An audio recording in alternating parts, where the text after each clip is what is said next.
নমস্কার বন্ধুরা, blogging with করবিস চ্যানেলে স্বাগত। আজকে আমি ফিরে এলাম। পুরো চেন্নাইটার মধ্যে তো অনেক গুরুত্বপূর্ণ দেখার জিনিস আছে, কিন্তু একদিনে যে সবথেকে ভালো জিনিস সেরা দেখতে পাবেন সেইগুলোই দেখাবো আপনাদের। চলুন সেগুলো দেখাবো যেরমভাবে দেখেছি। সঙ্গে থাকার অনুরোধ রইল, প্লিজ শেষ পর্যন্ত আমার ভিডিওটা দেখুন। আশা করি সব তথ্য আপনাদের ভালো লাগবে। আমি যেভাবে জেনেছি সেভাবেই শেয়ার করতে চলেছি। এছাড়াও অনেকে ডাক্তার দেখাতে যান, হাতে অল্প সময় থাকে, সেক্ষেত্রে এইগুলো টুক করে দেখে নিতে পারেন। আমরা যে হোটেলটা উঠেছি সেই হোটেলের রুমটাও একবার দেখিয়ে দিলাম। 1200 টাকার রুমটা। এটা কিন্তু এসি নেই, কিন্তু চেন্নাই গেলে সাধারণত এসিওয়ালা রুমই নেবেন। রুমটা কিন্তু বেশ ভালো, নিট ক্লিন, একদম বাথরুমটা একদম পরিষ্কার পরিচ্ছন্ন আছে। হোটেলটার নাম হচ্ছে, দেখে নিন, গ্রেট হোটেল। একদম স্টেশনের অপর দিকে, এখান থেকে পুরো উল্টো দিকে স্টেশনটা দেখা যাবে। দেখুন মেন রোডের ধারে একদম হোটেলটি, আর খুবই সুন্দর। এরকম অসংখ্য হোটেল আছে পাশ জুড়ে। এই রাস্তাটা দূরেই আমরা এসেছি। দেখুন স্টেশন, এখান থেকে আমাদের ঘর থেকে ট্রেনটাও দেখা যাচ্ছিল। রেড ট্যাক্সির জন্য আমরা অপেক্ষা করছি। সেই ট্যাক্সিটা আসলেই আমরা রওনা দেব। সকালবেলা রামেশ্বরম থেকে ফিরে এসে ফ্রেশ হয়ে নিয়েছি, বেশ ঘরে একটু টিফিন করে নিয়েছি, নিয়ে রেডি হয়ে নিয়েছি বেরোবার জন্য। আমাদের গাড়িটা কিন্তু চলেই এসেছে। এখান থেকে মেরিনা বিচের যাত্রাটা কিন্তু আরম্ভ। তবে আমরা যেগুলো দেখব, প্রথমে এইখান থেকে যে যাত্রা আরম্ভ করেছি, একটি সিএম হাউস। এটিও বেশ দেখার মতো, কিন্তু প্রবেশ তো করা যাবে না। বাইরে থেকে আপনাদের পুরো দেখিয়ে দিচ্ছি। বেশ সুন্দর, আর চারপাশে গাছে ঘেরা অপূর্ব দেখুন ভবনটি। প্রথমেই আমরা দেখুন আস্তে আস্তে ধীরে ধীরে এখন MRG সেন্টিনারি আর্চ পার হয়ে চেন্নাই শহরের মধ্যে পুরো প্রবেশ করছি। কত সুন্দর। আমরা চলে এসেছি আরুলমিগু শ্রী পার্থসারথী পেরুমল মন্দিরের কাছে। মন্দিরটির কোনো প্রবেশ মূল্য নেই। মন্দিরটি মূলত পল্লব রাজ দ্বারা 6ষ্ঠ থেকে 8ম শতাব্দীর মধ্যে নির্মিত। মূল মন্দিরটি কিন্তু 6ষ্ঠ শতাব্দীতে রাজা নরসিংহ বর্মন প্রথম দ্বারা নির্মিত হয়। এই মন্দিরে বিষ্ণুর 5টি রূপ ধরা আছে: নরসিংহ, রাম, গগেন্দ্র, বরদ্বাজ, রঙ্গনাথ এবং পার্থসারথী হিসাবে শ্রীকৃষ্ণকে। ভারতীয় সন্ন্যাসী স্বামী বিবেকানন্দ, যিনি পার্থসারথীর বিশেষ ভক্ত ছিলেন। 108টি দিব্য দেশমগুলির মধ্যে একটি। আলবার সাধুদের মধ্যে এটি বিষ্ণুর পবিত্র আবাস। মন্দিরটিতে বেদাভল্লী হনুমান, 12 জন বৈষ্ণব সাধু, বৈষ্ণব ধর্মের প্রতিষ্ঠাতা রামানুজ, মানবালা বিশিষ্ট বৈষ্ণব শিক্ষক এবং বেদান্ত দেশিকা বিখ্যাত কবি দার্শনিককে স্মরণ করা হয়। মন্দির প্রত্যহ 5টি দেবতাকে স্মরণ করে সকাল 6টায় উষাত্ত কলম, 8টায় কালসাতি, 11:30 উচিত কলম, সন্ধে 6টায় সায়ারক্ষই, রাত্রি 7টায় ইরান দাম কলম এবং রাত্রি 9টায় অর্ধজাম পূজা করা হয়। বাৎসরিক উৎসবের মধ্যে ডিসেম্বর জানুয়ারি মাসে বৈকুণ্ঠ একাদশী, জানুয়ারি ফেব্রুয়ারিতে রথসপ্তমী, মে জুন মাসে ব্রহ্মোৎসবম, আগস্ট সেপ্টেম্বর মাসে গোকুলাষ্টমী এবং নবরাত্রি আছে সেপ্টেম্বর অক্টোবর। এপ্রিলে পার্থসারথী। উৎসবগুলোর সময় প্রচুর ভিড় হয়। এগুলো দেখতে দেখতে আমরা চলে এসেছি বিড়লা প্ল্যানেটোরিয়ামের ভিতরে। পার হেড 30 টাকা করে টিকিট কাটলাম। এখানে কিন্তু শো হয়। আমরা শোয়ের টিকিট কাটিনি, যেহেতু পুরোটা দেখতে পারবো না।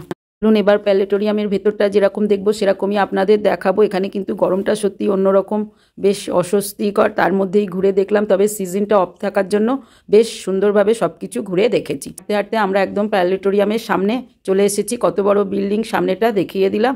বেশ সুন্দর, ছিমছাম গাছে ভরা।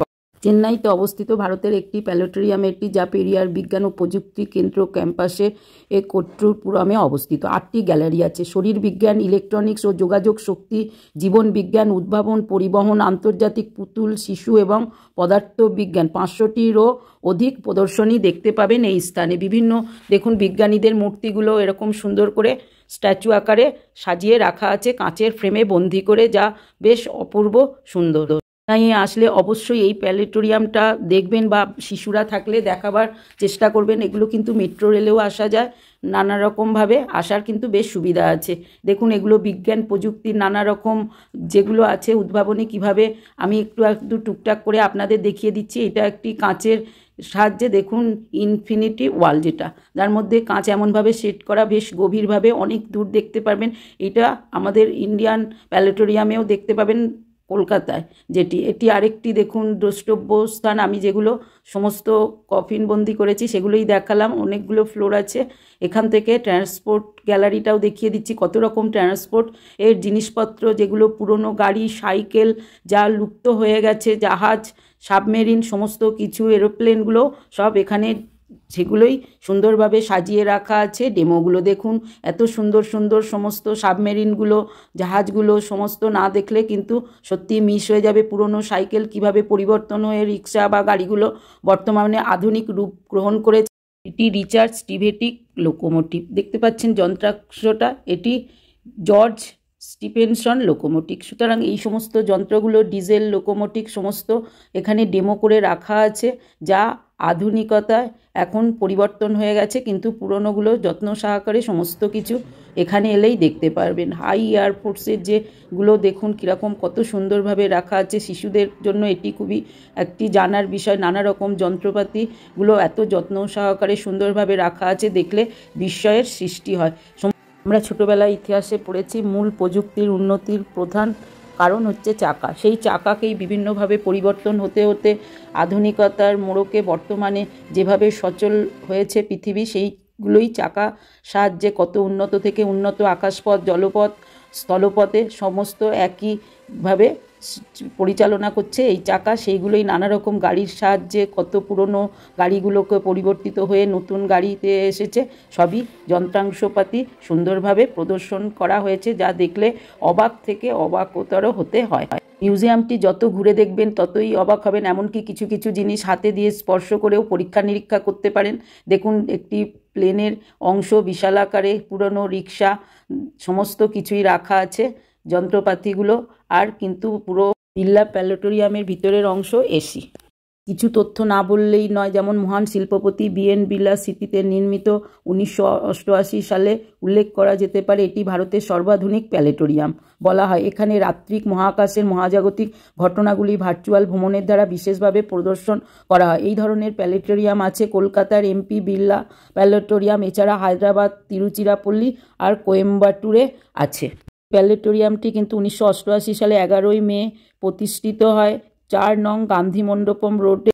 এই কক্ষটিতে প্লেনের বিভিন্ন অংশ, নানা রকম প্লেন রাখা আছে। এই দেখুন, এই এত বড় প্লেনটি এখানে একটু বোতামের সঙ্গে কিভাবে চলছে, যা ছোট বাচ্চারা কিন্তু উপভোগ করতে পারবেন নিজের হাতে বোতাম টিপে। এছাড়া ভিতরে দেখুন কাচের মধ্যে সাজানো যে প্লেনগুলো রয়েছে পুরানো দিনের, বেশ সুন্দরভাবে এগুলো সম্বন্ধে সমস্ত তথ্য আছে। সুতরাং পুরো প্ল্যানেটোরিয়ামটা যদি ঠিকমতো দেখেন, একদিন পুরো সময় কিন্তু চলে যাবে, আর দেখে কোথা দিয়ে যে টাইম পাস হবে বুঝতে পারবেন না। দেখুন কতটা সাবমেরিন, সমস্ত কিছু কিন্তু ডেমো রাখা আছে। অবশ্যই দেখার চেষ্টা করুন ধীরে ধীরে সমস্ত। দেখুন প্লেনগুলো দেখিয়ে দিচ্ছি, যা সত্যি আমরা সাধারণভাবে দেখতে পাই না বা জানতে পারি না। সেই তথ্যগুলো এইভাবে প্লেনগুলো কিভাবে চলছে সেটাও কিন্তু এখানে দেখানো হচ্ছে। এই সমস্ত প্লেনই সব কটাই তথ্য প্রযুক্তিযুক্ত। এখানে ইচ্ছা করলে হাত দিয়ে প্রযুক্তিগুলো পরীক্ষা করে আপনিও দেখতে পাবেন বা ছোট বাচ্চারা অনুভব করতে পারবে। দেখুন সাবমেরিন যেগুলো যুদ্ধক্ষেত্রে ব্যবহার হয়েছে, ট্যাঙ্কটা কীরকম, সবই পুঙ্খানুপুঙ্খভাবে দেখিয়ে দিলাম। বিশ্ব পারিজাত শিপটিও দেখুন ডেমোটা এখানে রাখা রয়েছে। কত বড় একটি জাহাজ, যেখানে কত ছোট একটি কাঁচের বাক্সের মধ্যে কফিনবন্দি করে দেখানোর জন্য রাখা হয়েছে। এই ট্রান্সপোর্টটা সমস্ত চেন্নাই শহরের মধ্যে কিভাবে পরিচালিত হচ্ছে, দেখুন আলোটা কিভাবে কোথা থেকে, সেটাই পুঙ্খানুপুঙ্খ এখানে আসলেই সংগ্রহ করে দেখে নিতে পারবেন। এক অমূল্য সম্পদ, যা চোখে না দেখলে বিশ্বাস হয় না। যাই হোক, পুরো প্ল্যানেটোরিয়ামটা তো উপভোগ করেই নিলাম। আরও গ্যালারিগুলো দেখানো আর সম্ভব হলো না, এর মধ্যে চলুন ওয়েটটা দেখিয়ে দিই। হ্যাঁ দেখা। মঙ্গলে হবে 21 কেজি, ভেনাসে হবে 52 কেজি। হ্যাঁ ঠিক আছে। হ্যাঁ বল বল, পরপর বলে যা। 8 হবে 57। আচ্ছা, বুধে হবে হচ্ছে 21 কেজি, শুক্রতে হবে 52.4, 57.9, মঙ্গলে 22, বৃহস্পতিতে 147.5, শনিতে হবে 62.4, ইউরেনাসে হবে 53, নেপচুনে হবে 66। ওয়াল ক্লক, নিজেদের ওয়েটটা দেখিয়ে দিলাম, ওয়াল ক্লকটা দেখিয়ে নিলাম। এবার এসেছি নিউক্লিয়ার সিস্টেমের সাহায্যে। যে নিউক্লিয়ার প্রতিনিয়ত পৃথিবীর পুঙ্খানুপুঙ্খভাবে ধারক বাহক, এই মহান বৈজ্ঞানিকরা যা সৃষ্টি করেছেন সেই অনুযায়ী চলছে। সেগুলোই কিন্তু এখানে সুন্দরভাবে দেখুন দেখানো আছে। সমস্ত কিছু দেখতেই পাবেন। এত সুন্দর সিস্টেমেটিকভাবে যে নিউক্লিয়ার আমাদের জীবনে গতি পরিবর্তন করছে, এই যন্ত্রপাতিগুলোই তার হচ্ছে আসল নিদর্শন। সেগুলো এখানে তুলে ধরা হচ্ছে। এগুলো কিন্তু ইচ্ছা হলে এরকম বোতাম এর সাহায্যে আপনি দেখতে পাবেন। দেখুন সাধারণ কিছু পরীক্ষার সাহায্যে সেগুলো দেখিয়ে দেওয়া হয়েছে, যা অপূর্ব সুন্দর। চলুন, এটি একটি শীততাপ নিয়ন্ত্রিত পোশাক যেগুলো বরফের মধ্যে বা অন্য কিছুর মধ্যে যাবে সেটাই দেখালাম। আস্তে আস্তে সমগ্র দেখতে দেখতে আমরা দেখুন সেমিনার হলটা প্রায় পার হয়ে চলেছি। কীভাবে কার্ভের সাহায্যে এঁকে ঝটপট করে সমস্ত গুলো আঁকা হয়ে যাচ্ছে ছবিগুলো, এগুলো একটা বিরল প্রতিভা। দেখুন এপিজে আব্দুল কালাম সমসাময়িক বিজ্ঞানীরা, এটি একটি বিশেষ দ্রষ্টব্য বিষয় যেটি দেখুন সুন্দরভাবে সাজিয়ে রাখা রয়েছে। এই পাতাটি দেখছেন, এখানকার হাতিদের কিন্তু বিশেষ খাদ্য হিসাবে ব্যবহার করা হয় এই পাতাটি। ক্রমে আমরা চলে এসেছি গান্ধী মণ্ডপমে, যেটা চেন্নাইয়ের আদিয়ারের সর্দার প্যাটেল সালাইয়ের উপর নির্মিত একটি স্মারক কাঠামো। কাঠামোটি মহাত্মা গান্ধীর একটি স্মারক, যা মাদ্রাজের তৎকালীন মুখ্যমন্ত্রী শ্রী রাজগোপালচারী 27শে জানুয়ারি 1956 সালে উদ্বোধন করেছিলেন। পরে স্বাধীনতা কর্মী রেত্তা মালাইয়ের জন্য আরও 4টি স্মৃতিসৌধ শ্রীনিবাসন এবং প্রাক্তন মুখ্যমন্ত্রী শ্রী রাজগোপালচারীকে কামরাজ এবং এম ভক্ত ভাতশালাম যোগ করা হয়েছে তাদের সৌধগুলি। সুন্দরভাবে কিন্তু ওই রুমগুলো তৈরি করে তার মধ্যে তাদের সব ব্যবহৃত বেশ সুন্দর সুন্দর পোর্ট্রেট রাখা আছে। গান্ধীজির এই রুমটিতে সমস্ত কিছু তার বিশেষ বিশেষ ছবি রাখা আছে।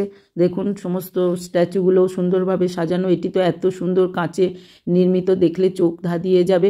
বেশ নিরিবিলি স্থানটি ঘুরে। গান্ধী মণ্ডপের সেমিনারটি বিশেষ সাংস্কৃতিক বক্তৃতা বা সঙ্গীত অনুষ্ঠানের জন্য ব্যবহার করা হয়। চলুন আমরা আবার এখান থেকে বেরিয়ে পড়েছি। মেট্রো রেলও যে পথে চলেছে আমরাও সেই পথে এগিয়ে চলেছি। আমরা পৌঁছে গেছি চেন্নাইয়ের বিখ্যাত শ্রী ভেঙ্কটেশ্বর স্বামী মন্দির। এটি তিরুপতি মন্দিরের আদলেই মন্দির, বেশ বিখ্যাত মন্দিরটি। এটি চেন্নাইয়ের হিন্দু মন্দির, আর এখানে কিন্তু প্রবেশ কোনো মূল্য নেই। নানা রকম অনুষ্ঠান সারাদিনে আরাধনা করা হয়। সকাল 5টার সময় কিন্তু মন্দিরটি খুলে যায়।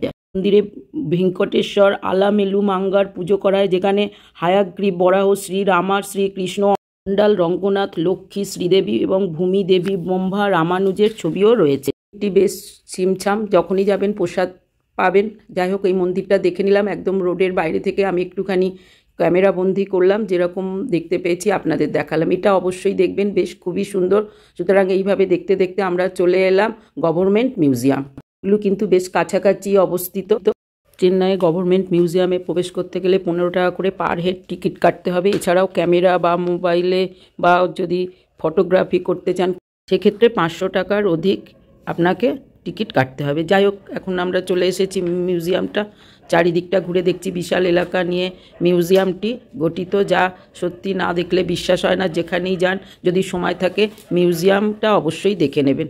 এই চেন্নাই মিউজিয়ামটি ভারতের কলকাতা জাদুঘরের পরে ভারতের দ্বিতীয় প্রাচীনতম জাদুঘর। এটি প্রত্নতাত্ত্বিক এবং মুদ্রা সংক্রান্ত সংগ্রহের জন্য বিশেষভাবে সমৃদ্ধ। দেখুন বাইরে ডাইনোসরাসের ছবি রয়েছে, ভিতরে তার কাঠামোটা সুন্দরভাবে রাখা আছে। সুতরাং না দেখলে সত্যি বিশ্বাস হয় না। এইগুলো আমি যতটা পেরেছি টুকটাক ছবিটা তুলে ধরলাম। সুতরাং ভারতীয় ঐতিহ্য, সংস্কৃতি, প্রত্নতাত্ত্বিক সমস্ত মিলিয়ে এক অপূর্ব নিদর্শন গড়ে উঠেছে চেন্নাই মিউজিয়ামটি। এছাড়াও এখানে রাজা রবি বর্মা সহ বিখ্যাত শিল্পীদের বিরল ইউরোপীয় বা এশীয় চিত্তাকর্ষ পোর্ট্রেট আকারে রাখা আছে।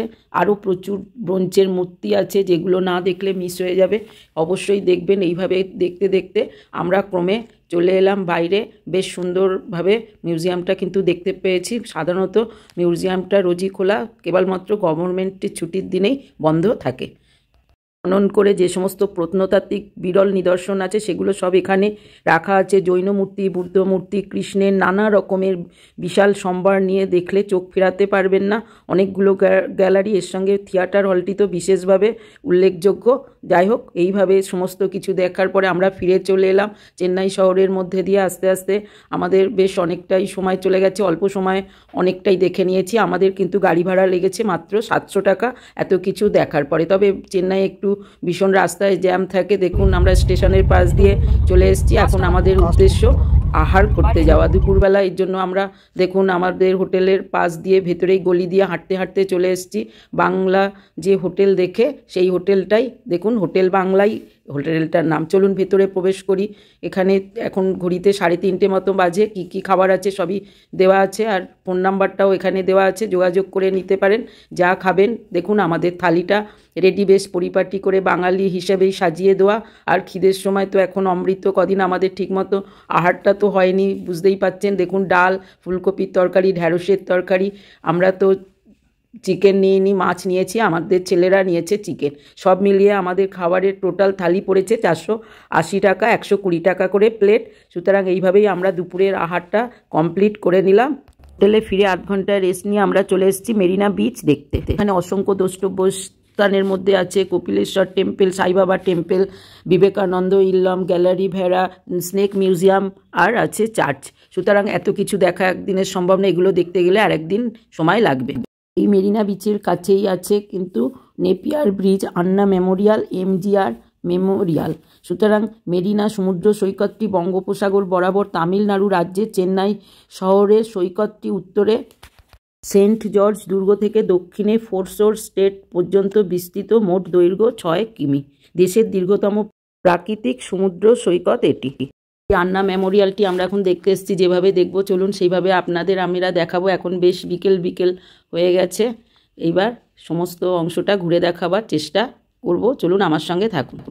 দেখুন আমার ব্যাগটা নিয়ে আমার কর্তা ঘুরে বেড়াচ্ছে আর আমি ভিডিও করে বেড়াচ্ছি, ছেলেরা পিছনে লেগেছে। যাই হোক চলুন এবার দেখা। এরারি গনার আন্না মেমোরিয়ালটি তামিলনাড়ুর প্রাক্তন মুখ্যমন্ত্রী সিএন আন্না দুরাইকে উৎসর্গ করা একটি স্মারক। পুরো স্মৃতিসৌধটি কত সুন্দর দেখুন, ওপরে একটি বাতি জ্বলছে, এত সুন্দর অপূর্বভাবে বানালো, দেখলে সত্যি বিস্ময়ের শেষ থাকে না। এইভাবে এর ভেতরে ধীরে ধীরে প্রবেশ করলাম, প্রচুর লোকের সমাগম, আর বিকেলবেলা বেশ একটা অভাবনীয় সৌন্দর্যের সৃষ্টি হয়েছে। আমি এখানে দাঁড়িয়ে নিজেকে ক্যামেরাবন্দি করলাম অতীতের স্মৃতি রোমন্থন করার জন্য। তামিলনাড়ুর প্রাক্তন মুখ্যমন্ত্রী এমজি রামচন্দ্র জে এবং জয়ললিতা স্মৃতিসৌধ এমজিআর এবং আত্মা মেমোরিয়াল যা এখানে অবস্থিত। দেখুন কি সুন্দর, পাখির ডানার মতো বেশ সুন্দরভাবে তৈরি করা, যা দেখলে সত্যি অবাক লাগে। আর এত সুন্দর নিট অ্যান্ড ক্লিন, যা খুবই সৌন্দর্য সৃষ্টি করেছে। এখানে তো জয়ললিতাজিকে প্রচণ্ড সম্মানের সঙ্গে সবাই আম্মা বলেই সম্বোধন করেন। তার মৃত্যু হওয়ার পরেও কিন্তু তার সম্মান এতটুকুও নষ্ট হয়নি। যাই হোক, ঘুরে ঘুরে সমস্ত স্মৃতিসৌধটা দেখে নিলাম। আসলে অবশ্যই দেখবেন কতটা সম্মানিত পদে উনি ছিলেন, সেটা বোঝা যায় তার এই স্মৃতিসৌধের উপরে ছড়ানো ফুলগুলো সাজানো দেখলে। সমস্ত অংশটা ঘুরে দেখতে বেশ কিছুক্ষণ সময় লেগে গেল। দেখুন সিংহগুলো দুই পাশে কিন্তু একই রকমভাবে তৈরি করা আছে, দুটো সিংহের মূর্তি, খুবই সুন্দর। চারিদিকে আলো জ্বলে উঠেছে। এখান থেকে বার হয়ে আমরা ধীরে ধীরে মেরিনা বিচের দিকে এবার এগিয়ে চললাম। বেশ সন্ধে হতে আরম্ভ করেছে। মেরিনা বিচের চারপাশে কিন্তু প্রচুর এখানে কেনাকাটার জিনিস আর দোকান আছে। আমরা তো এখান থেকে ঘুরতে ঘুরতে দেখুন ভুট্টার দোকান 30 টাকা করে ভুট্টা কিনলাম, সাজানো দেখে এত ভালো লাগলো। লবণ আর লেবু দিয়ে বেশ তৈরি করে দেওয়া, গরম গরমই পাওয়া যাচ্ছে। এখানে দেখুন ফুলের মালা গাচ্ছে, এটা ট্র্যাডিশনাল ফুলের মালা, সবাই মাথায় দেয়। দেখুন এই মালা গাঁথাটা আমি একটুখানি রেকর্ড করে নিলাম, আমার তো খুবই ভালো লাগলো। খুব চটজলদি মালাগুলো দেখুন কিরম তৈরি করে নিচ্ছে, যা এখানে যত্রতত্রই কিন্তু এই মালা বিক্রি হয়। চলুন ঘুরতে ঘুরতে আস্তে আস্তে মেরিনা বিচের দিকে এগিয়ে চলেছি। সমস্ত বালি আর প্রায় 15 থেকে 20 মিনিট হাঁটার পর আমরা কিন্তু সমুদ্রের ধারে পৌঁছালাম। অন্যদিকে দেখুন মেমোরিয়ালটার পুরো লাইট জ্বলে উঠেছে, বেশ অপূর্ব সুন্দর দেখাচ্ছে। সমুদ্রের গর্জনও শুনতে পাওয়া যাচ্ছে, আর বালির মধ্যে চলতে একটু কষ্টই হচ্ছিল। ধীরে ধীরে আমরা এগিয়ে চললাম সমুদ্রের ধারে। এই মেরিনা সমুদ্র সৈকতটি বঙ্গোপসাগরের ধারে ভারতের চেন্নাই তামিলনাড়ুতে অবস্থিত একটি প্রাকৃতিক শহুরের সৈকত, যা উত্তরে সেন্ট ফোর্ট জর্জের কাছ থেকে দক্ষিণে ফোরশোর স্টেট পর্যন্ত বিস্তৃত 6 কিমি দীর্ঘ। বর্তমানে এটিকে দ্বিতীয় বৃহত্তম সমুদ্র সৈকত বলা হয়। সমুদ্র জলে প্রচুর কারেন্ট থাকার জন্য এখানে কিন্তু ঢেউও প্রবল, সেই জন্য চান করা নিষিদ্ধ। যাই হোক, এখন আমরা মার্কেটের মধ্যে চলে এসেছি। সৈকতের ধারে বিভিন্ন রকম মাছের প্লেট 50, 100, 200 এরকম আছে। আমরা একটু দেখুন এইরকম কাঁকড়া আর সব মিলিয়ে নিয়েছি 1 প্লেট, গরম গরম ওরাই ভেজে দেবে। খেয়েছি, তবে রঙিন রং করা আমাদের পরে আর পছন্দ হয়নি অতটা, তবে টেস্ট বেশ ভালো। আস্তে আস্তে আমরা ফিরে আসছি। দেখুন কতটা রাত্রিবেলার জঞ্জাট সৃষ্টি হয়েছে। সময় আমাদের হোটেল থেকে অটোয় ভাড়া পড়েছিল 150, তার সময়ও আমরা 150 টাকা ভাড়াতেই হোটেলে ফিরে আসি। ক্রমে আমাদের যাত্রাটা তো সম্পূর্ণ হলো। আজকে ফেরার দিন। দেখুন হঠাৎ করে আমাদের ট্রেনটা মন্ডল এক্সপ্রেসটি কিন্তু 7টায় টাইম ছিল সকাল, সেটি রিশিডিউল হয়ে 1টার সময় যাত্রা আরম্ভ করে। সুতরাং ফুচকার ঝামেলার মধ্যে আপনাকে এরকম পড়তেই হতে পারে। আপনারা ইচ্ছা করলে কন্যাকুমারী থেকে যেভাবে চেন্নাই এসেছেন সেভাবে আসতে পারেন, বা চেন্নাই হয়েও কন্যাকুমারী হয়ে ফিরতে পারেন। সুতরাং আমার মতে দূরের যাত্রাটা আগে করাই ভালো, সেক্ষেত্রে জার্নিটা অনেকটা কমে যায়, সহজেই ঘরের কাছাকাছি ফেরা সম্ভব হয়। সঙ্গে শুকনো বিস্কুট, বাদাম, চিড়ে, মুড়ি একটু আধটু রেখেই দিতে পারেন। কিছু ওষুধপত্র সঙ্গে রাখবেন, যেগুলো প্রচুর কাজে লাগে। রাতের বেলা খাওয়ার জন্য আমরা বিরিয়ানি নিয়েছি, তার মধ্যে এগও আছে আর দেখুন চিকেনও আছে। ফুচকা এরকম খাবার মাঝে মাঝে তো কিনেই খেতে হয়, তবে এটা টেস্ট খারাপ না। আমরা কিন্তু হোটেলের ওখান থেকেই নিয়েছিলাম। কোলাঘাট ব্রিজ ধীরে ধীরে পার হয়ে এলাম। আমাদের সহযাত্রী যারা ছিল মোটামুটি বেশ ভালোই গল্প করতে করতে আমরা পৌঁছে গেছি। ধীরে ধীরে শালিমার স্টেশনে পৌঁছাবার পরে 500 টাকা দিয়ে একটি গাড়ি বুক করে আমরা চলে এলাম আমাদের গন্তব্যস্থল। ঘরের দিকে মা সেতু পার হয়ে ধীরে ধীরে এগিয়ে চলেছি। করি আমার ভ্রমণ সংক্রান্ত তথ্য আপনাদের ভালো লেগেছে। আমার সঙ্গে থাকুন। আমাকে লাইক শেয়ার করে একটু সাহায্য করার জন্য ধন্যবাদ। রেড ট্যাক্সিটা বুক করে নেবেন। আজ আসি, পরবর্তী আবার কোনো ভ্রমণ সংক্রান্ত তথ্য নিয়ে হাজির হব। সবাই ভালো থাকবেন।